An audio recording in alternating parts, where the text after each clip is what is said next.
I'm the dude. So that's what you call me. Are you a virgin? Yeah, not since I was 10. Are you there, God? It's me, Margaret. Come on to the coast. We get together, have a few laughs.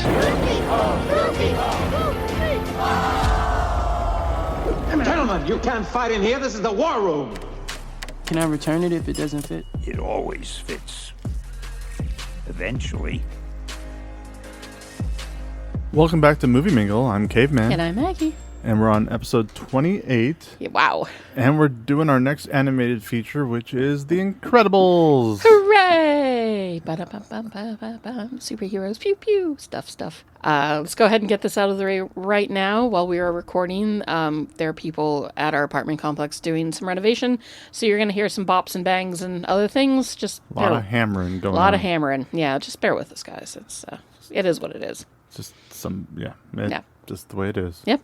Sometimes you can't control these things. We have to record, and they've got to pound nails. So and you don't own your own home. Nope. And or have access to a studio space. Or have access to a studio space. You get this construction on your roof. Yeah. Anyway, so we're doing The Incredibles. I know you're really excited for this one. I love The Incredibles so much. It's probably in my top 3 favorite Pixar films of all time. Is this not your favorite Pixar movie of all time? I don't know.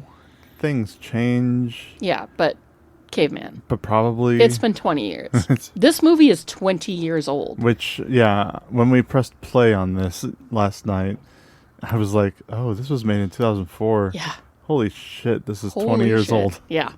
Already. So... Yeah, this is probably my favorite Pixar film ever. See, just lean into it. It's okay. Nobody's going to be like, oh, but you didn't pick. Nope, The Incredibles is the best choice. It is. For you. My favorite. Yeah. For many reasons. But let's get into maybe why it is. The Incredibles was directed by Brad Bird, who we recently did for Ratatouille. Mm-hmm. And talked about the fact that he also did a Mission Impossible. Yep. And also one of my other favorite animated movies, The Iron Giant, which one day I'm going to get you to watch it. It's not that I'm against it. It's just that, I don't know, maybe after watching Lady Bird, I don't want to cry again for a while. I will be crying later today, and we all know it. But still. Yeah, he did Iron Giant before this movie, and I believe it was a Warner Brothers movie. Mm-hmm. And it's the best version of a Superman movie I think we'll ever get. Shockingly with Vin Diesel. Shockingly with Vin Diesel as Superman, essentially. I mean, yes, Christopher Reeve was amazing during his time, but Iron Giant is a masterpiece, even though it bombed at the box office. Actually, the reason that Brad Bird came over to do The Incredibles at Pixar was because Warner Brothers just didn't give The Iron Giant the kind of the love that he felt it deserved. So he was just like, you know what, screw this, yeah, I'm out. I'm going to Disney. Yeah. Yeah. Well, no, Pixar at the time. Sure, yeah. Just Pixar. Iron Giant was made for like $50 million, and then it only did 23, which is not great. Yeah. No, I can't imagine. No, not. The Incredibles was made for $92 million and made 632. Oh, fuck. Worldwide. Damn. And then top it off with another $50 million for home media sales. Which is nuts. Yeah. Yeah. Sure is. But yeah, The Incredibles was written and directed by Brad Bird and came out in 2004 with music by the god that he is, Michael Giacchino. The one and only, the goat of all goats. And fucking Movie Mingle Hall of Fame. The moment this movie starts, it's just right out the gate with some Brad Bird music. Brad Bird? God damn it. With some Michael Giacchino music. It's just... It's so fucking perfect. good. This soundtrack is flawless. This was his first time working with Pixar. It was not nominated for a Which is Oscar. crazy that the music is so good and not nominated. The music is so goddamn good. I mean... So this movie came out in 2004. It's just right around the time that Lost came out. A little bit. Lost came out a little bit after.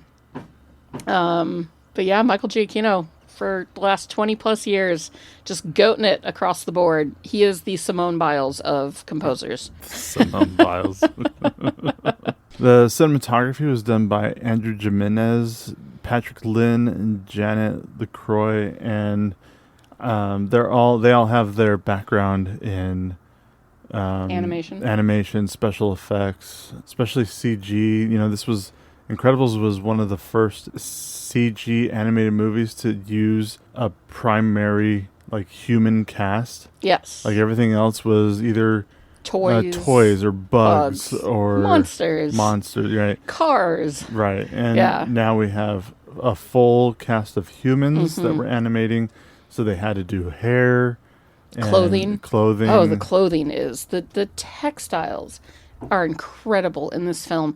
I found it kind of like not surprising because I've seen this movie several times, but you know, looking at it with the new Movie Mingle eye that I have for films, like there's a lot of cheesy kind of like weird CG, dated. I should say there's a lot of dated CG in the making of this film, but it still looks so goddamn beautiful that you can see the moments where it's kind of like slightly dated and a little bit with the hair. And for me, it was like, especially the ships, that like the rocket ships look a little, when they break apart, they're a little kind of cheesy, and some of the backgrounds too. Like it's just little things, right? You can see the dated aspect of the fact that this movie's 20 years old. Some of my favorite shots were with the lava. Yeah, lava looks incredible. The lava shots, the locked on shots where they just have the lava and then a person in the background. The wet hair, stunning. Like, looks so good. But the textiles, the clothing. The fact that you can see, like, thread counts or Elastigirl's sparkly outfit. Like, I loved it. The Incredibles was certified fresh with a 97. Goddamn. From critics, but only a 75 from audiences. That's shocking. It's shockingly low, considering how beloved this movie is. Well, I mean, like people went and saw it to make in droves to make 632 million around the world. The biggest DVD sale of that year, like of 2005. Like it was. People fucking love this movie, and the audience score is only a C. I wonder what the score was back in 2004. Yeah. Or what it would have been. I don't remember when Rotten Tomatoes started, but it's been around for a while, but I don't think that they've had 2004 seems too early for them. I don't think that they had audience scores back then. No. But I would have loved to have known what that would have been in the moment when it came out at first. But like I said, if a movie's going to make over $500 million, the audience loves it. Rotten Tomatoes was founded in 1998. Huh. Yeah.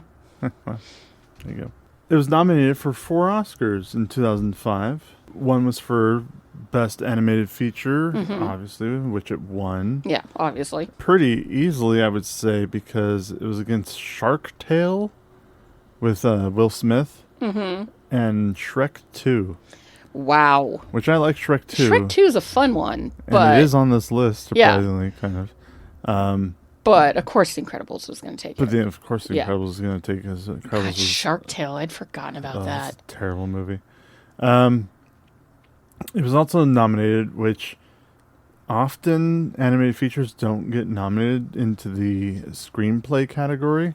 Occasionally, they make their way in there. Yeah, that is pretty rare. But, yeah, Incredibles made it into original screenplay. It was up against Eternal Sunshine of Spotless Mind, which won. Yeah, of course.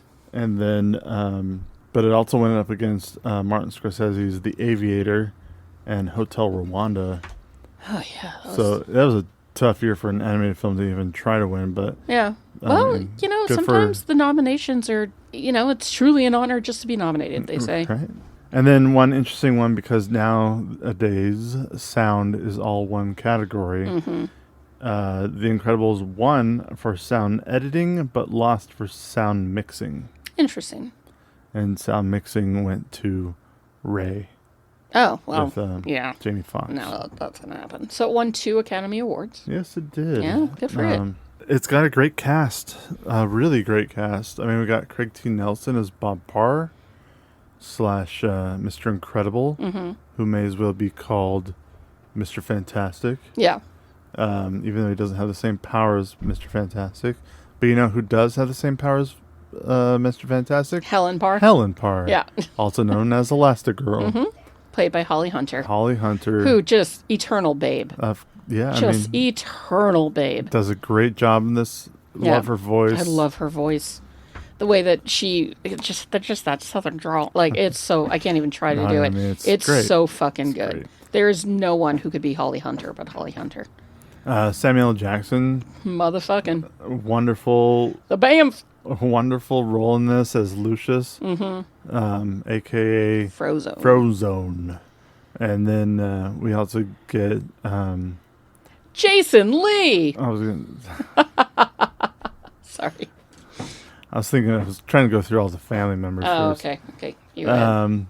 We got Spencer Fox, who played Dashel, Okay. also known as Dash. Has he done anything since? I don't think so. It's the fact that his IMDb picture is still of him as a child. I'm guessing he hasn't done anything in 20 years. Wait, he didn't even do... Oh, he didn't even do The Incredibles 2, but I guess he was too old for that, wasn't he?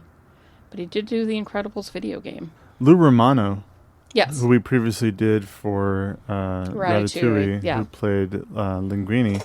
3 years prior, he got to do a voice in The Incredibles as the teacher.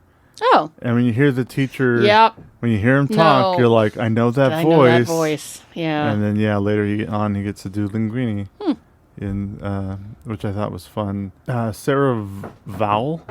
I think that's how you pronounce her last name. Vole, maybe, but... She played Violet. Yeah. Violet Parr. And has continued to play Violet Parr in just about every single Incredibles thing since, which, good for her. Our villain. Jason Lee!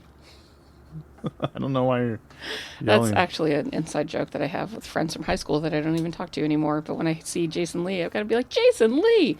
We love Jason Lee in this Love house. Jason Lee. I mean, he's part of the Askew-averse. Which is why he got the role, actually, is because of Dogma. Really? Yeah, he was he cast based on the performance he of is it is a fun yeah. character. And then My name's Earl. at one point, Mr. Incredible, who was talking to Buddy, Jason Lee's character, refers to him as Brody, which is the name of his character from Mallrats, and basically, in general, what the View Askew universe has become. He is always going to be Brody. But most importantly, and I'll have to find this photo and share it on our Instagrams, back when Caveman and I started dating forever ago, I had a t-shirt with Jason Lee as Brody on it, and coincidentally, Caveman looked just like him and even had like the same Basically kind of, wearing the same clothes. the same costume. So On accident. I'll have to, it was on accident. I mean, I think that you put that outfit together on purpose when I bought the shirt. I vaguely remember that being a planned thing. But you were a very handsome Jason Lee-esque early 20-something man that I fell in love with. Jason Lee plays Buddy, who wants to be Incrediboy. Yes. But then later turns into the villain Syndrome. Syndrome. All the superhero names are very sort of silly. I mean, I guess they're no sillier than Black Panther or fucking Ant-Man, but Right. they are kind of silly. So obviously there's a lot of similarities between The Incredibles and the Marvel's first family, the Fantastic Four.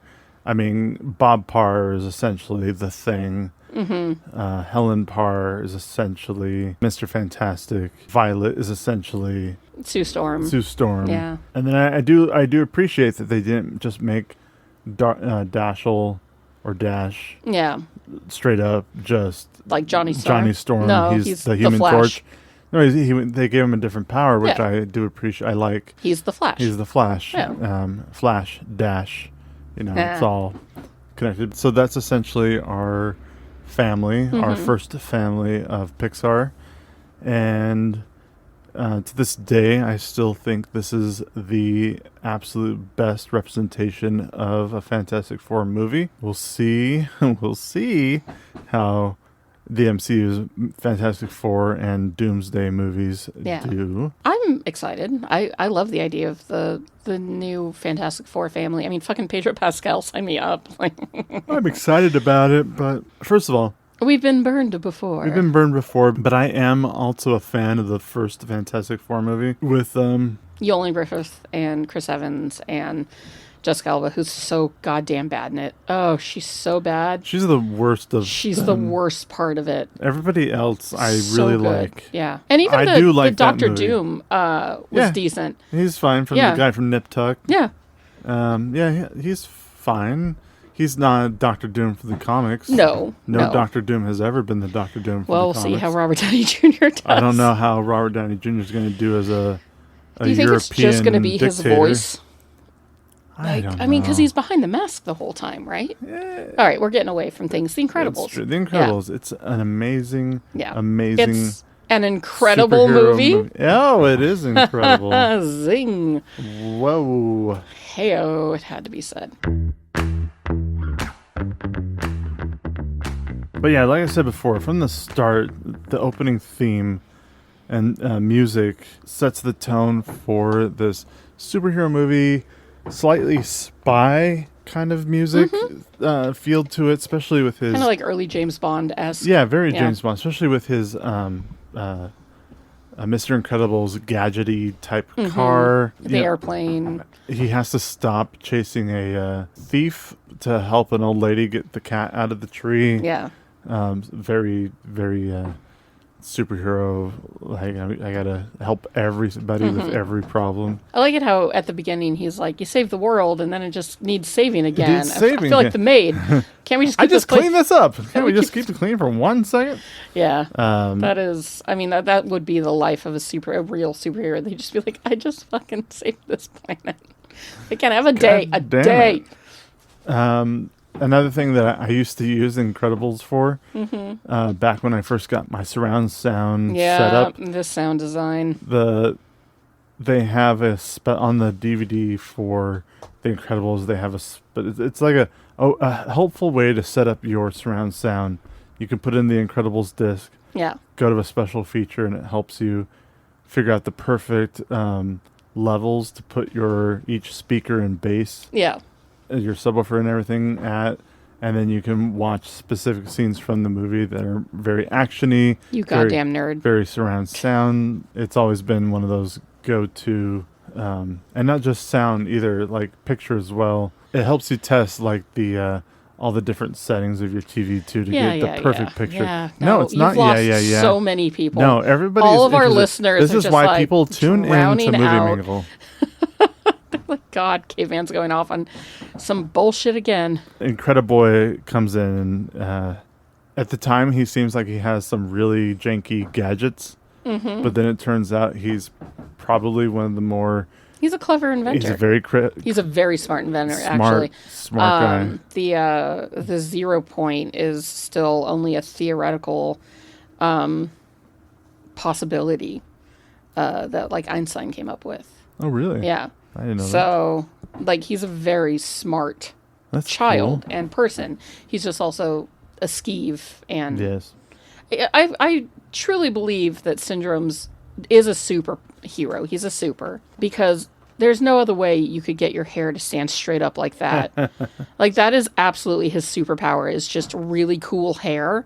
And the rest of it is just a douchey attitude. Another actor that we kind of didn't really talk about, because he has such a short part in the movie, but it's Bob's boss. Yes. Played by Wallace Shawn. Fucking Wallace Shawn. Who previously played Rex in Toy Story.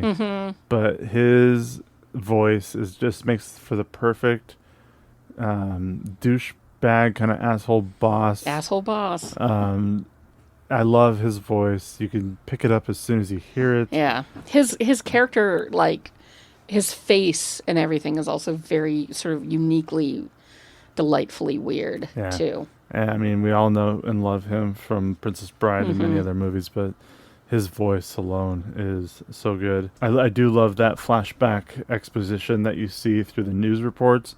It goes right to like that black and white, grainy look to show you what happened to the supers when they are essentially outlawed because they cause too much destruction, even though they're saving everybody's lives and Except for the people that want to be saved. Except for I mean, that dude wanted to kill himself.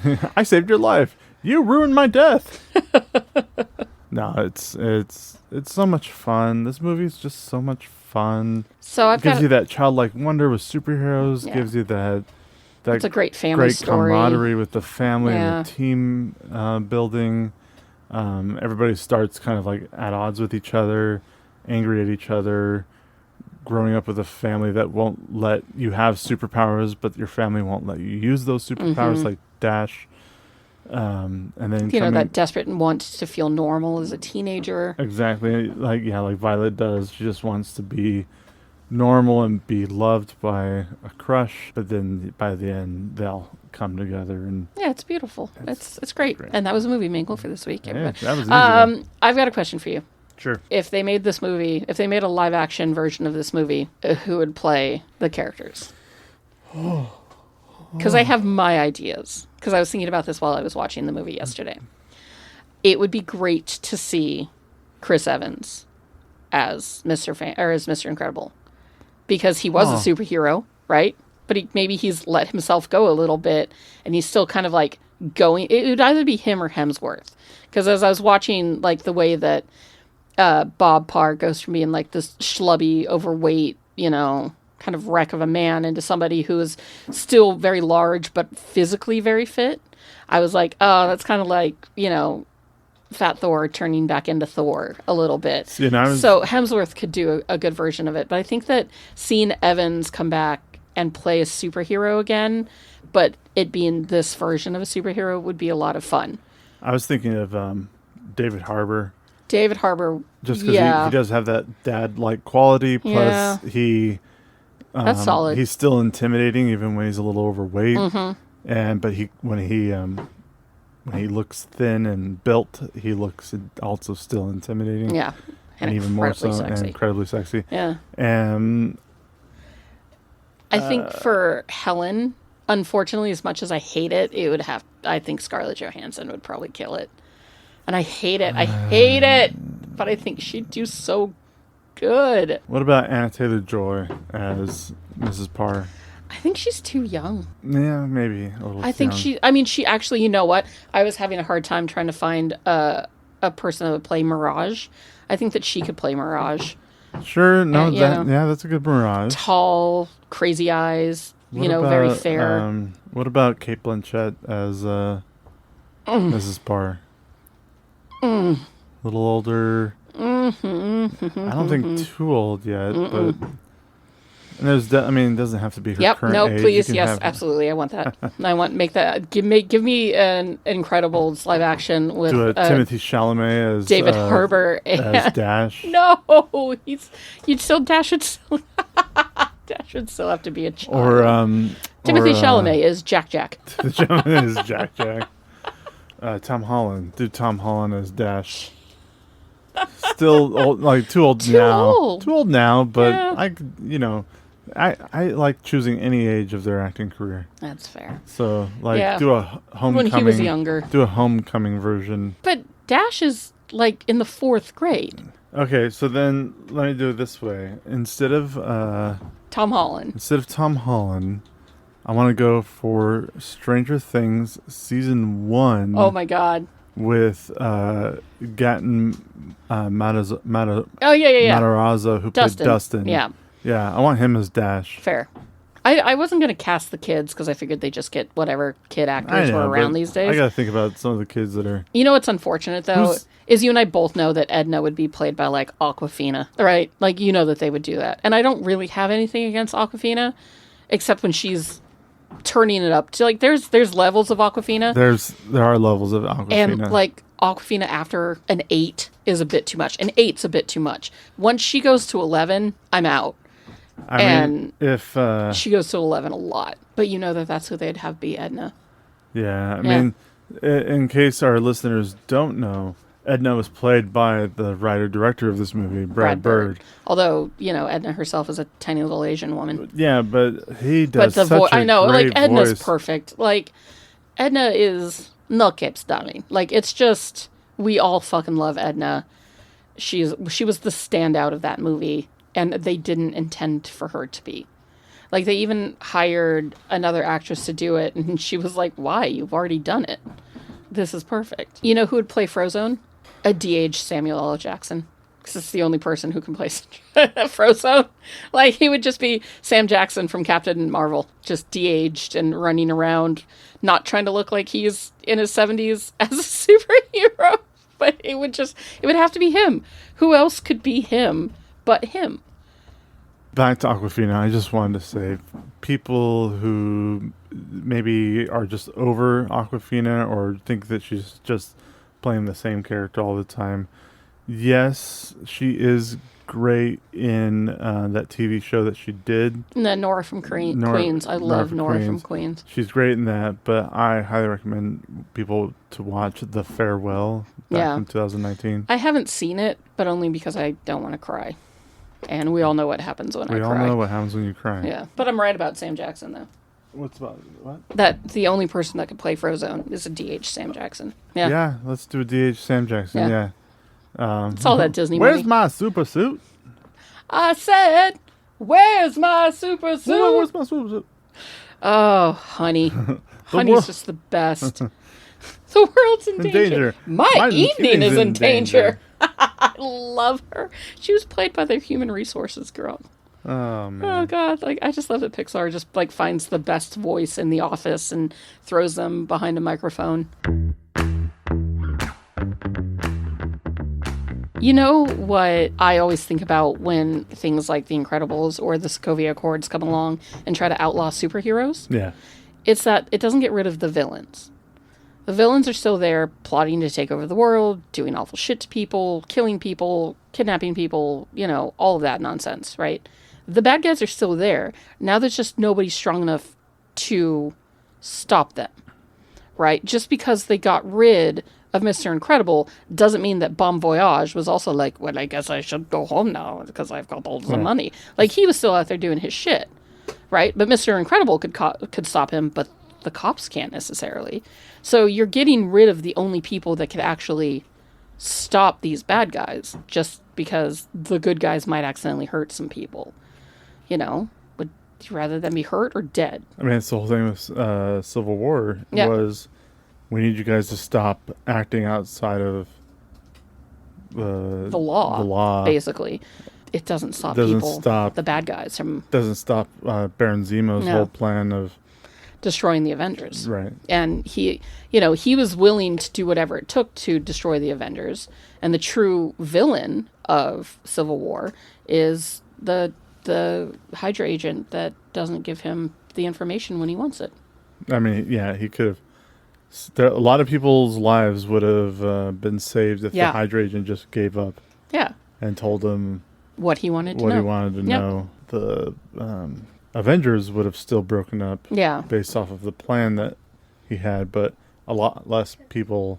Yeah, I mean, and King T'Chaka would still be alive. And Baron Zemo even told him, like, I don't want to have to do it I don't want to have to do it, but I will if you don't give me this information. And the guy was like, Hail Hydra. Hail Hydra. Yeah. So I'm just saying, we're not getting rid of the bad guys just because you get rid of the good guys. Guys, settle down. This movie's also supposed to have like this 60s retro look to it. Which I've discovered, thanks to IMDb, is called Googie. I'm sorry? That type of design, that like 60s-esque spy type design is called Googie. Why? Because it just is. And then like the tiki themes are also kind of mixed into it too, but tiki and googie are two different things. You are staring at me like I'm speaking enough. Googie? You are. I've never heard of Googie I know! It's fun, isn't it? So yes, it does have a very 60s-esque look to it. I mean, I'm pretty sure it takes place in the 60s, right? I think so. I mean, because they do a flashback and it's in black and white. Mm-hmm. Can I give you some information on Googie? All right, let's hear some Googie. The unusual angular architecture in the film was based upon a distinctive style of 1950s space-age futurism known as Googie, often seen in coffee shop, bowling alleys, and many contemporary homes of that era. Tiki architecture, another 50s pop style, and often considered a form of googie, is also exemplified in many of the island sets. All right. Yeah. You learn something new every day, and sometimes it's on a very silly podcast. I believe Iron Giant also took place during, I want to say, the Yeah, that was definitely the 50s. Yeah, 50s. because it's kind of a Cold War thing, isn't Yeah. it? So Mirage, Yes. What about Mirage? she hires Bob to take care of a self-learning robot. Mm-hmm. And I know he's promised to make 3 times his Annual salary. annual salary, I guess. He goes to the island twice. The first time to defeat the first robot. Yes. And the second time to He defeat the gets- second one. All those other times that he's quote unquote leaving for work, Yeah, he's he's going to working work out. out. He's But Yeah. the fact that he gets 2 cars, suits, I mean, he makes a lot of money in well, I for mean, 2 months. Or if you 2 were suddenly given 3 times 3 what you times make in a your- year, yeah. wouldn't you come in with a nice new car? I mean, I probably would, sure. Yeah. I mean, that's a down payment on a house. That's a lot of things. Actually, these days it's not a down payment on a house because this world's garbage. 3 years my salary probably wouldn't get me a house. No, but it'd get us out of this apartment with our banging walls and how hot it is in here. I really like when Helen thinks that Bob is cheating on her, when she discovers the ruse, right? When she says goodbye to him before he goes on the next... The next mission against the self-learning, Yeah. the new robot. Yeah, when he goes, like, she has this way of, like, saying goodbye to him where she's just trying to be strong and remain normal, and he's oblivious, because, of course, he is. He's just ready to go. Like, I love you, But Bob. she's like, I love you, you know, like, you have a family at home. And if you think about it, that goodbye could have been a lot sadder if he actually did die on that island. He died, or they died in the jet. Yeah. God, that jet scene's intense. I love that jet scene. Like, holy shit. Like, That- once- this movie doesn't fuck around. This movie straight up tries to kill kids a lot. People die Oh, yeah. in this movie. Either the goons are dying because of what everybody else is doing, including Yeah. children. Yeah, like, getting away Dash from straight them. up murders some dudes. He does. Yeah. It just escapes them, and they die on their own. Their own carelessness. When he, like, is running on the water and he drops down and they explode above him. Well, they were shooting at him. Yeah, no, he I'm didn't just saying. murder them. I'm just saying. He just dodged some bullets, and he straight up murders some guys. they ran into each other because they were irresponsible. So in other words, it's not on his soul. He's not going to wake up with He's not at gonna, 13 with terrible flashbacks of Yeah. when he was 10 and murdered right. some guys. He's not going to be an alcoholic at 28 because of that one time he dodged two He literally dodged some bullets. bullets. People die in this movie. This movie is violent. Dude, And it's kind of refreshingly nice for a Disney movie to have that kind of stuff, you know? It's like, this is a superhero movie. Of course people are going to die. They're not just all like faceless, nameless goons made out of sand that just get quote unquote destroyed like the Avengers always do. It's not aliens, it's actual human beings who are all kind of dicks, by the way. Because at one point, one of the goons on the island is like, let's take a shot every time they run away, implying that they're making a drinking game out of people's pain and suffering. yeah. Like, that's... Wow. One thing that we really didn't see, even though Dash had to dodge bullets, when Edna was showing Helen all the different things that the suits could do, obviously Jack got a pretty badass suit Yeah. because she didn't know exactly what his power was going to be. So she covered all the She bases? just covered all the bases. Yeah. So his suit's great. And then Helen herself had rockets shot at her suit, but we never see her like take any shots. Well, I mean, that's how they survived the plane crash, is she wraps herself around her family knowing that her suit will protect them from the fire. Because I bet, even though she didn't show it, You just think that all the I suits think are all the automatically... suits are all automatically bulletproof. rocket and Yeah. bulletproof. No. And, you know, breathed like Egyptian cotton. I think one of my favorite scenes is it happens when Dash starts being chased by the goons on the Island. the blade copters Yeah. or whatever those things are. Just it's a lot of action, a lot of camera movement, music, a lot of fun action scenes with his running.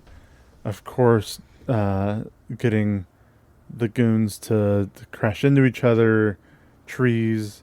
But then when he's running on the water, it's all really well done, animated. The whole chase sequence is one of my favorite parts. Plus, you have, I like, automatically they're already working as a team. Mm-hmm. You've got Helen using her body as a parachute to save her kids, and then Dash is essentially like a outboard motor. She turns herself into a boat essentially, and he paddles, swims his way. I love that scene because I love the aftermath of it when they're on the beach and they're both just absolutely exhausted. She's like, good job. You did a great job. Yeah, and then he gets to feel a little bit of pride. But I just like that it shows that, they're tired. Like, they can't just keep doing this all the time. Sometimes they need a little bit of rest. Violet creates a force field around her and Dash. And he uses his running to essentially, like, roll them like they're inside of a ball. Mm-hmm. And they can just run real fast as this force field ball.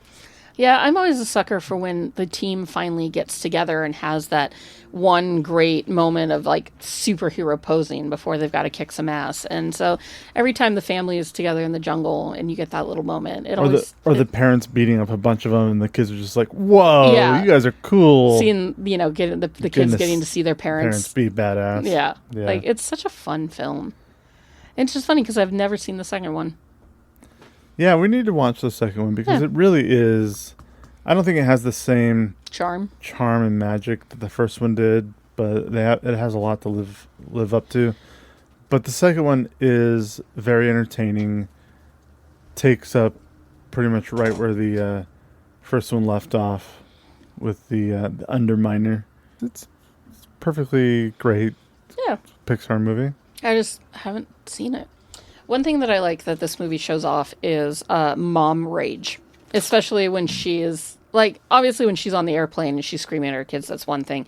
Helen's a really good mom. I love her. I think she's such an incredible and strong woman. I mean, the fact that she's dealing with her husband's midlife crisis, but on a superhero level, and just handling that with, she doesn't know. Grace. She feels like he might be cheating on her. Or he might be dead, Sure. like all these things. But there's a few times where she screams at her kids and the kids are like, oh, mom's pissed. I feel that. I feel that in my soul, that mom rage that we just gotta kind of keep under the surface a lot of.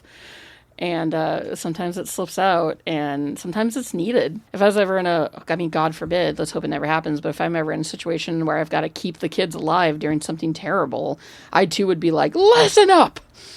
Nobody's freaking out. That is my job, not yours. Let's do this, Pull our shit together and get through Get our shit together, and we're going to get through it, and I don't want to hear any whining. Mom rage is a powerful tool.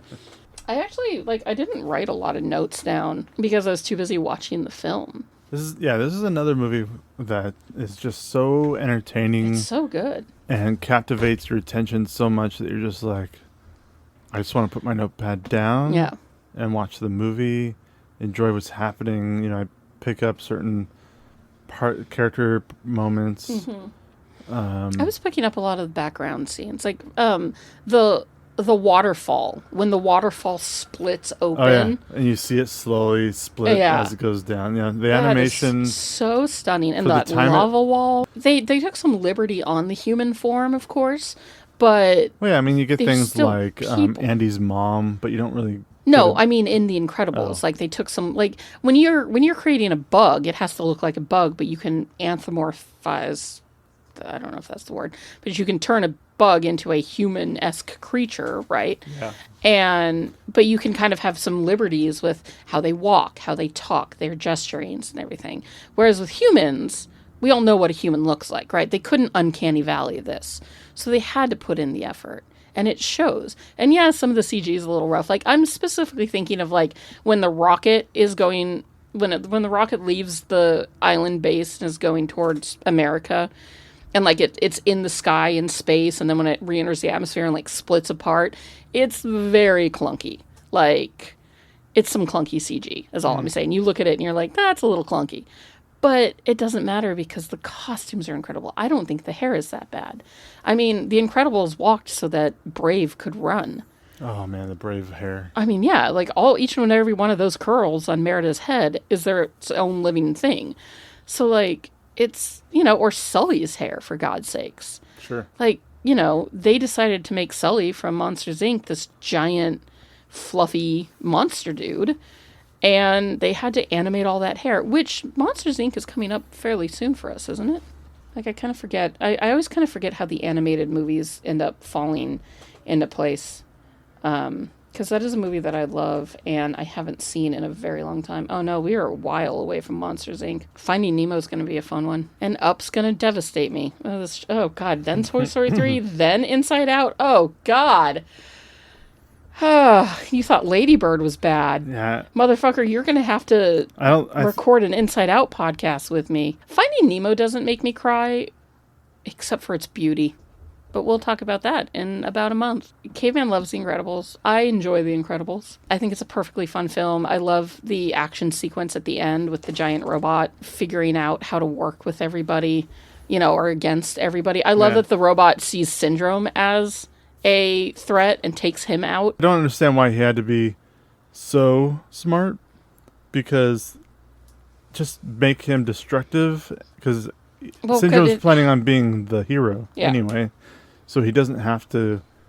He only has to outsmart. Like if I'm gonna kill off all of the superheroes, I only need to make the robots smarter than like the police or military. Yeah. I don't need him to be smarter than the best superhero or me myself. Like I'm the one who wants to be the hero in the first place. So he made him too smart. Well, I mean, shockingly, a Disney villain was hoisted by his own petard. Like that was producer Robin being hoisted by his own petard. Falling off of a shelf for no reason. We haven't talked about Jack Jack.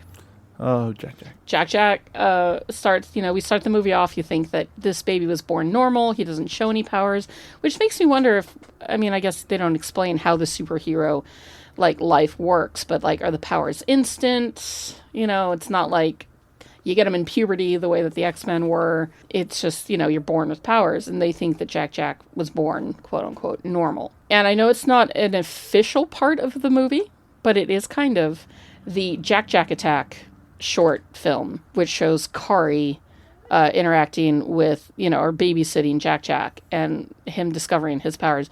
That is, I mean, it's like 6 minutes of the most fun you can have.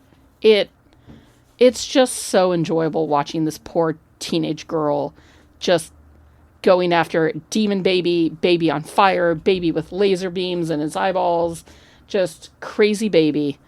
And it never fails to make me giggle the entire time. And then, like, yeah, I too would just immediately hand that kid over to the first person that knocked on the door just to be free. Yeah. Like finally, somebody's going to take this kid off my hands and I don't have to worry about it anymore. And I like how Agent Dicker was like, you just gave him away. And she's like, yeah. Yeah. Duh. Of course I did. And then, I like it. I think my favorite of his powers is when he turns into the little lead ball. And Syndrome almost drops him because all of a sudden he's just a ball of lead. and he's even more, if you like him in this one, I think you'd like him even more in the second one. I have seen the raccoon fight. I remember that was something that the kids watched on YouTube as soon as they could and as often as they could, right around the time that Incredibles 2 came out. My biggest memory of Incredibles 2 was watching the kids watch people play the Lego version of that game, which I think is something I've said before. Like, you know, how our kids watch people play video games, because that's the internet these days. I've seen most of The Incredibles 2 as told through the Lego version.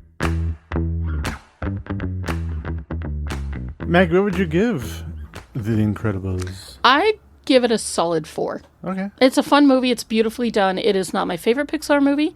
It is not my favorite Pixar story. It is some of my favorite Pixar music. You know, it's one of... But it's a solid film. I absolutely understand why it's so beloved by people. I understand why people call it the greatest superhero movie ever made and all that other nonsense. Like, I totally get it. And I highly support it. It's just not my favorite. It doesn't speak to me in the way that, like, WALL-E does, or a way that, you know, when we watch Up. Oh, God. You know, it's not the same. So I enjoy the movie thoroughly. It's just, you know, it's not top tier for me. So I give it a 4. What about you, Caveman? I give The Incredibles 4.5. I thought you were going to give this one a 5. For sure. It's your favorite Pixar film. You never shut up about this movie. Like, you fucking love this movie. I do love this movie. It's a great Pixar film. Mm-hmm. So give it its flowers. It's one of the first. It's one of the only Pixar films that doesn't like automatically make you cry. No. Like, it's just an action adventure movie. It's not, doesn't have a lot of drama in it. It has action drama in it. Okay, give it a 5. Yeah, come on. You fucking love this film. Do. And that's okay. Love it. Oh man, I do love this movie so much. It's a fun adventure with this family learning how to fit into a world that doesn't want them around, and then later realize that they are needed even though the world doesn't want them around. It's okay to be extraordinary. And the way at the end where they get Dash into running. Oh my God, I know. Like, I was just thinking about that. He's like too fast, and you got to slow down. You know, don't go for first or second place. Second place. Yeah, you want to be fast, but you don't want to just. Yeah. You know, you got to be fair to people that aren't as great as you, which could be problematic a little bit for somebody who is legitimately great at something. You want them to succeed and show off how perfect they are.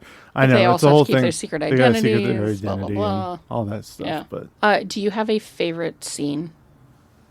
yeah, no, it's definitely in the jungle with the family fighting against the goons. I mean, it's just that fun action, working together, a lot of stuff happening, a lot of creative writing, and imagery happening. The stuff that happens in the city later is a lot of fun too. It reminds me a little bit of the opening sequence of Teen Titans Go to the Movies with the balloon guy. Yes. It also reminds me a bit of Powerpuff Girls movie.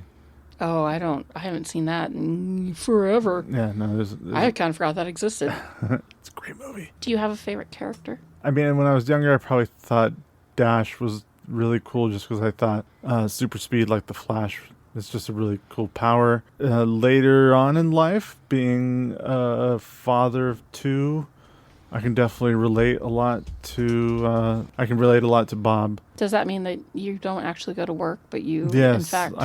I go to the gym. Can't you tell? I go to the gym every morning instead of going to work.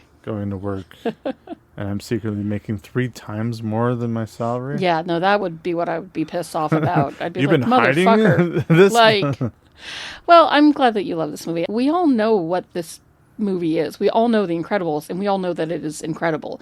I'm kind of shocked that it's where it is on this list and not a little bit further up.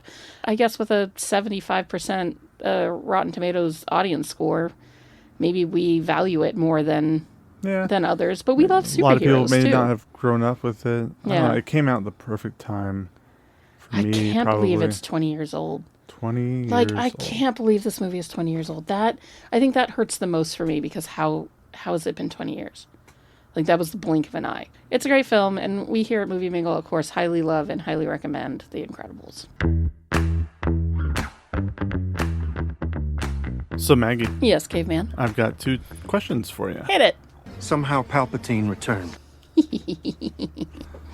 So, do you think the presence of Oscar Isaac's voice would have made The Incredibles a better movie? I don't think it would have made it any worse. I don't know how it would have made it better. I mean, it absolutely would have made it better because his voice is like butter on my ears, and I love it. Well, in that case, second question. Yeah, who would he play? Yeah, who would Oscar Isaac have played in this movie? That's tough because so many of the voices are so iconic, right? And I know that we were talking about recasting it for live action, but I couldn't imagine replacing anybody. But just for the sake of his own sort of insane politics, I'm going to say replace Craig T. Nelson as with Oscar Isaac. I could see Oscar Isaac playing Bob. Yeah, I think that would be... I kind of also could see him playing Buddy in Syndrome. I also could see him playing Buddy in Syndrome. Because, again, he's got that madness to him. But it would be nice to have him play a character that wasn't necessarily evil. Because you know, he has done that a few times, and I think he deserves to be the good guy. So yeah, I think that he would have made a good Bob Parr. And that's been this week's episode of Movie Mingle on The Incredibles. And of course, we hope that you enjoyed it as much as we've enjoyed making it for you. It's fun to watch the ones that we always love because it's a nice palate cleanser, even before you watch Lady Bird. Dear God. Next week, we will be doing a movie that I'm not excited for, American Psycho. It's one of the films my mom said I could never watch. So, sorry, Mom. I have to. Just Christian Bale being crazy and murderous. I don't know what to expect except for that.